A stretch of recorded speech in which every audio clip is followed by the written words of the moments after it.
Okay, I'm going to show you a fast and loose game here with a interesting player who likes to overextend. These are exciting games. Here we go. So the rating's about the same as mine. They're about 19,500. I'm about more close to 2,000, but I'm a bit low at the moment. So he opens with e4.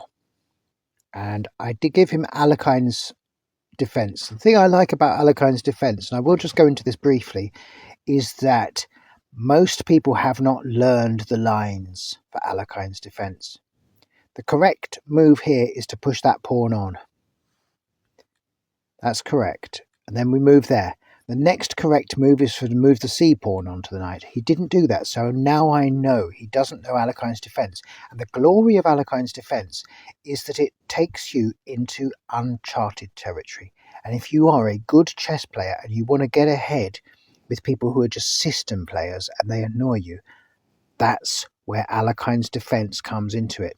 And other systems that I have created that you'll find on my channel, such as the fortress defense, which create unusual positions that people are not used to. They find themselves moving their queen right into the line of a bishop because they don't expect a bishop to normally be on that square.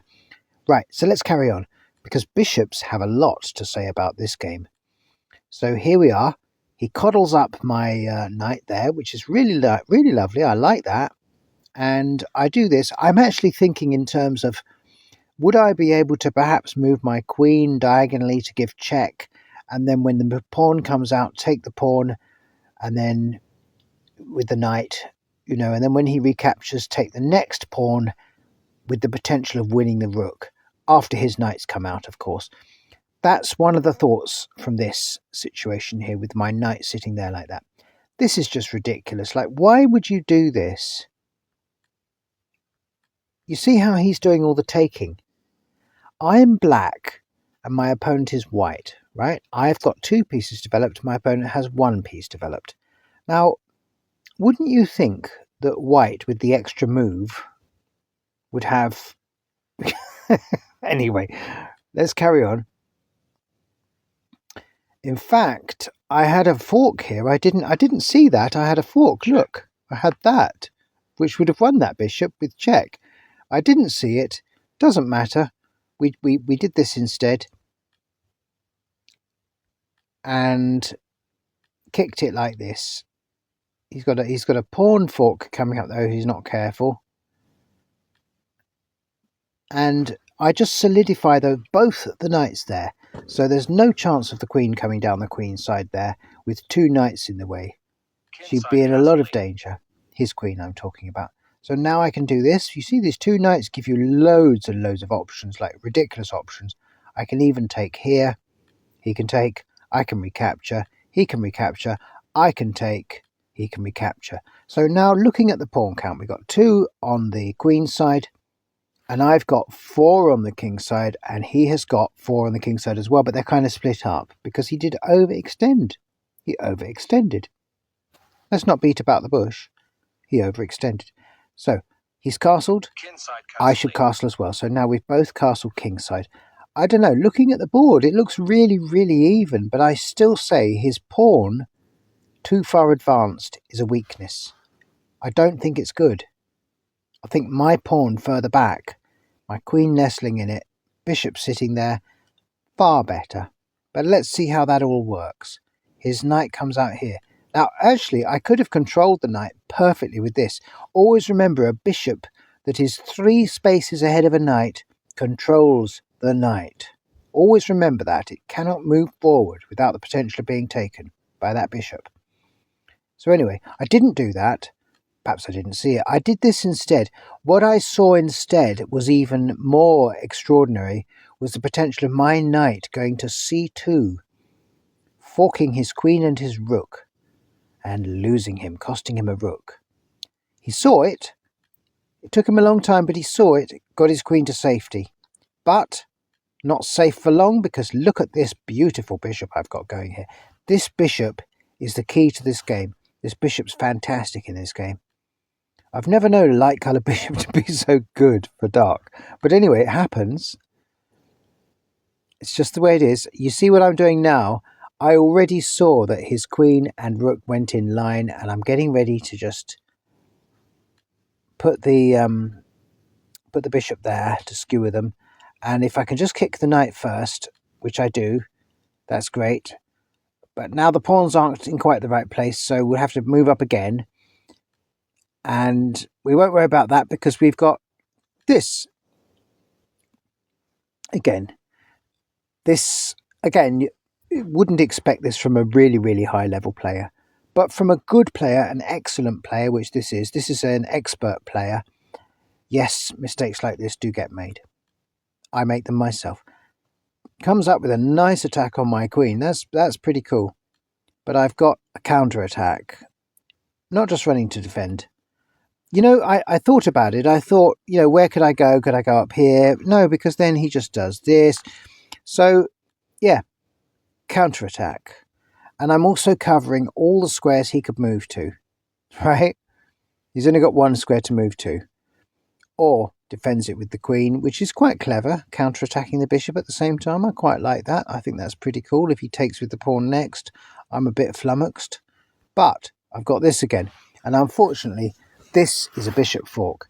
Now, one of the dangers of the fork is if I take with the bishop, and then he moves one of his rooks over, obviously he's going to flee with the queen now. But if I took with the bishop, and then he did this, that probably wouldn't be good. So I thought about it for quite a long time, and I took with the queen.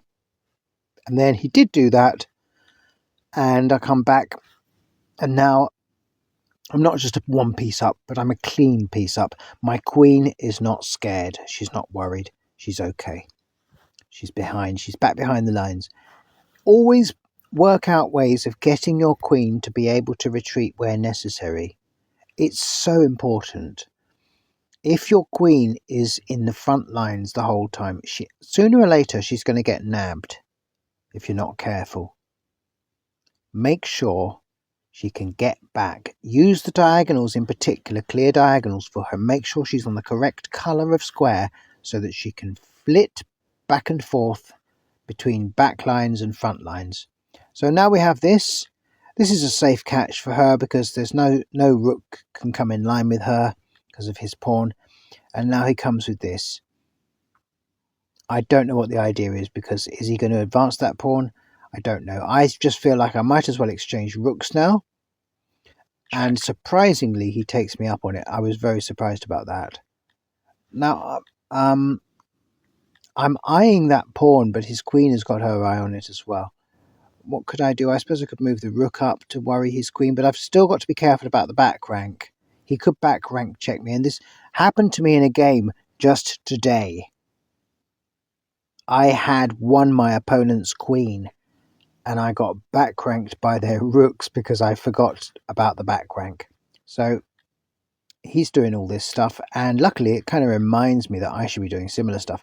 But then I see that, you see, when he does this, first of all, I'm looking at my pawns and thinking, oh, I've got to be careful. But then I also see, well, hang on a minute, what about this?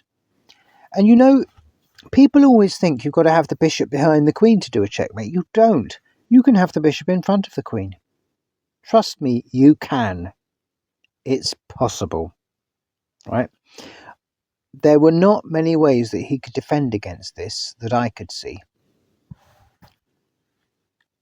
That's a pretty good move, because without that there's going to be checkmate. Check comes anyway, but I use the bishop. You see? I use the bishop. Because what's the point of leaving that there and checking him with the queen, and then he moves out the way, and now he's attacking my bishop with his rook, and I can't move it out the way. So bishop for the second check. Now he could have gone for a check by repetition thing like that, but he didn't. Oh, he did. Oh, I beg your pardon. Oh, so then I came this way. I took the pawn, the free pawn. Now it's bad again, because now there's another checkmate looming. And I don't know if he's got any way of protecting against it, apart from this. This is the only, I think, method he's got to protect against that.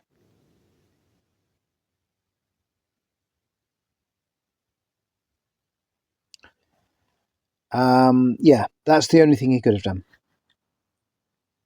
Instead, he goes here, like, I'm going to take your bishop. I don't think he realised that is checkmate. Like I said, a beautiful, beautiful laser beam bishop comes in for a checkmate. Being a piece up, always good when you're playing against a player that's of similar caliber to you, as this player was, approaching 2000. But isn't that a beauty? Isn't that Lasker-like precision? Just beautiful precision.